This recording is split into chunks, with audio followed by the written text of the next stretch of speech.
Assalamualaikum warahmatullahi wabarakatuh.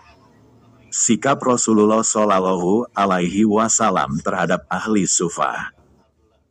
Kaum muslimin yang telah menempuh perjalanan hijrah dari Mekah menuju Madinah mesti menghadapi beberapa permasalahan sosial. Kedatangan mereka yang tanpa perbekalan memadai ke suatu daerah agraris yang sangat berbeda dengan daerah asal yang gersang menjadi faktor pemicu. Intinya, mereka membutuhkan bantuan dalam pemenuhan kebutuhan hidup sehari-hari dan pemukiman. Persaudaraan, al-muwahhah, yang dijalin oleh Rasulullah Shallallahu Alaihi Wasallam antara kaum muhajirin dan ansor sudah merupakan salah satu solusi untuk meminimalisir problematika di atas. Kaum ansor sudah mencurahkan segala kemampuan dalam rangka membantu kaum muhajirin. Namun sebagian kaum muhajirin ini masih membutuhkan tempat tinggal. Ditambah lagi, intensitas gelombang hijrah yang tak kunjung berhenti, terutama sampai menjelang perang Khandaq. Tak diragukan, bila kondisi ini mendorong Nabi Shallallahu Alaihi Wasallam mulai memikirkan tempat berteduh bagi orang-orang fakir yang sudah menetap di Madinah. Asal bangunan sufah. Momen yang tepat pun datang. Manakala perintah pengalihan arah kiblat datang dari arah Masjidil Aqsa ke arah Ka'bah, kaum muslimin menghadap arah Masjidil Aqsa dalam sholat selama 17 bulan pasca hijrah Rasulullah ke Madinah. Akibatnya tembok yang sebelumnya berada di depan, kini menjadi di belakang masjid. Rasulullah Shallallahu Alaihi Wasallam memerintahkan agar tempat itu diberi atap. Akan tetapi, bagian sisi-sisi pinggirnya masih dibiarkan terbuka tanpa tembok penutup. Itulah tempat yang kemudian dikenal dengan sufah yang akan menjadi tempat tinggal bagi kaum muhajirin yang papa. Secara pasti, tidak diketahui berapa luas sufah. Tapi yang jelas, tempat itu bisa menampung banyak orang. Sampai-sampai Nabi Shallallahu Alaihi Wasallam pernah menjadikan tempat itu sebagai tempat walimah, acara makan-makan yang dihadiri oleh 300 orang, meski sebagian yang hadir terpaksa duduk di kamar sebagian istri-istri Nabi Shallallahu Alaihi Wasallam yang berdempetan dengan masjid. Hadis riwayat Muslim, Kitab Nikah, nomor 94. Penghuni sufah. Yang pertama kali tinggal di sufah adalah kaum muhajirin. Wafaul wafa. Oleh karena itu, terkadang sufah ini melekat dengan mereka hingga juga dikenal dengan sebutan sufatul muhajirin. Hadis riwayat Abu Daud, Kitabul Haruf. Tempat ini juga menjadi tempat persinggahan para utusan yang hendak menjumpai Rasulullah Shallallahu Alaihi Wasallam untuk menyatakan keislamannya dan kesiapannya menaati Rasulullah Shallallahu Alaihi Wasallam. Hadis riwayat Bukhari, Kitabus Sholat, Babu Naomir Rijal fil Masjid dan riwayat Ibnu Majah, Sunan, Kitabus Soid, Babu Dab. Abu Hurairah radhiyallahu anhu adalah orang yang dipercaya sebagai penanggung jawab orang-orang yang tinggal di sufah, baik yang menetap dalam jangka waktu yang lama ataupun yang sekedar singgah saja. Penghuni sufah ini tidak hanya terdiri dari kaum muhajirin ataupun para utusan saja. Sebagian sahabat dari kalangan ansor juga menghuninya. Kendatipun mereka telah memiliki rumah di Madinah dan memiliki harta yang cukup. Kemauan mereka untuk hidup zuhud menjadi alasan mengapa mereka memilih tinggal di sufah. Di antaranya, Ka'ab bin Malik al-Ansori radhiyallahu anhu, Hanzalah bin Abi Amir radhiyallahu anhu, dan Haritsah bin Nu'man radhiyallahu anhu. Jumlah penghuni sufah. Jumlah penghuni sufah tidak stabil. Jumlah mereka akan bertambah seiring dengan peningkatan angka pendatang ke Madinah.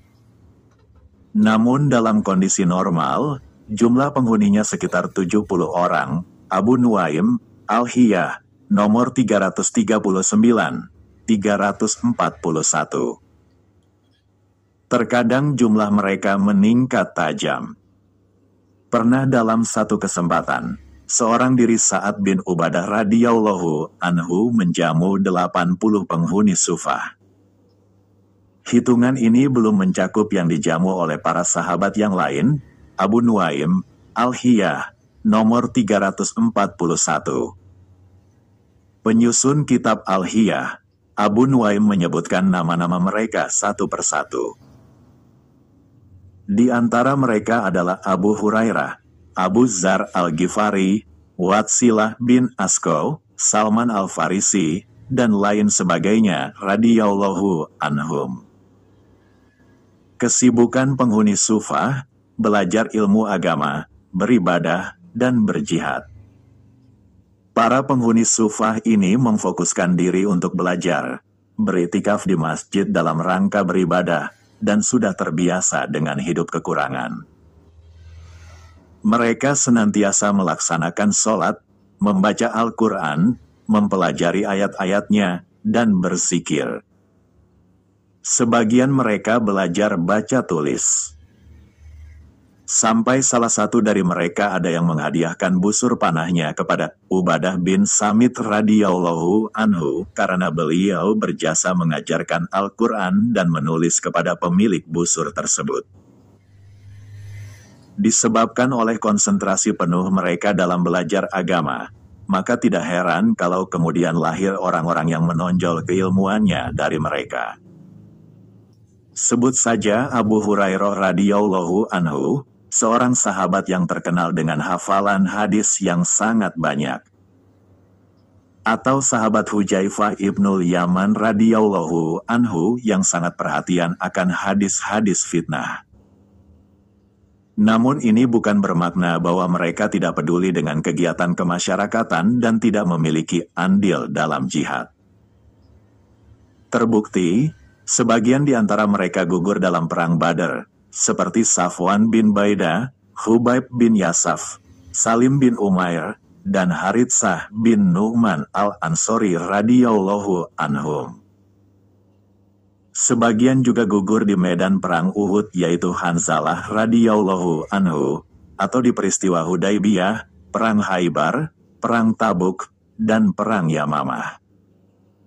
Begitulah para penghuni Sufah. Mereka sangat perhatian terhadap ilmu dan ibadah. Di malam hari tekun beribadah dan di siang hari menjadi pejuang gagah berani. Pakaian dan makanan mereka. Mereka yang tinggal di Sufah sudah terbiasa dengan hidup kekurangan. Kebanyakan mereka tidak memiliki pakaian yang memadai untuk menutupi seluruh badan dan melindunginya dari dinginnya udara.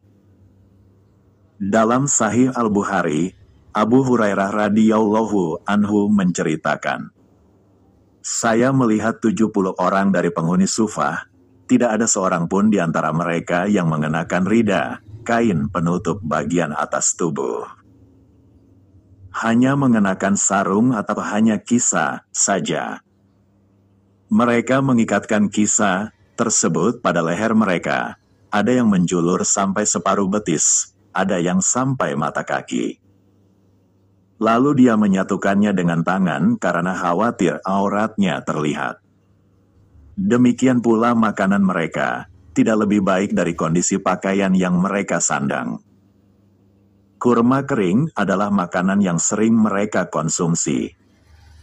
Rasulullah Shallallahu Alaihi Wasallam memberikan setengah mud, kurang lebih 1 genggam, kurma untuk 1 orang setiap hari. Sampai ada di antara mereka yang merasakan perutnya panas karena terlalu banyak makan kurma kering. Namun begitu, Rasulullah Shallallahu Alaihi Wasallam tidak mampu memberikan makanan yang lebih baik buat mereka.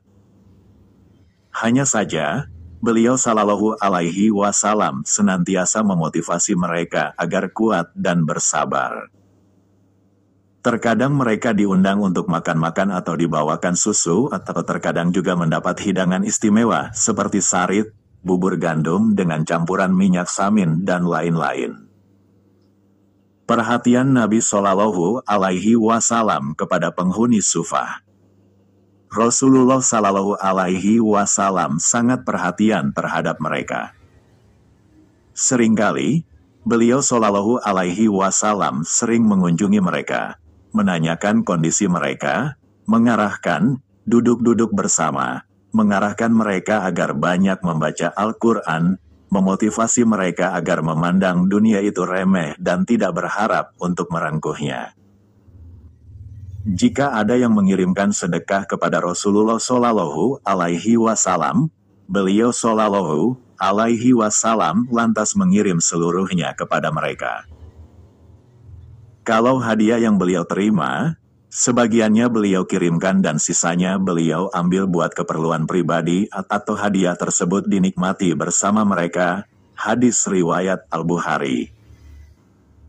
Ketika putri beliau, Fatimah radhiyallahu anha melahirkan Hasan radhiyallahu anhu, beliau Shallallahu Alaihi Wasallam menyuruhnya bersedekah untuk penghuni Sufah dengan perak seberat rambut Hasan yang dicukur. Al-Baihaqi, Sunan 9 halaman 304.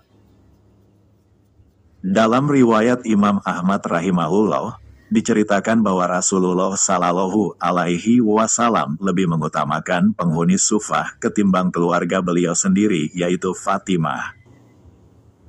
Wujud perhatian yang lain, beliau Shallallahu Alaihi Wasallam memerintahkan para sahabat yang memiliki kemampuan ekonomi berlebih agar bersedekah kepada penghuni Sufah.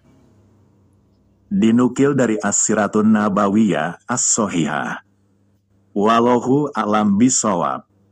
Wassalamualaikum warahmatullahi wabarakatuh.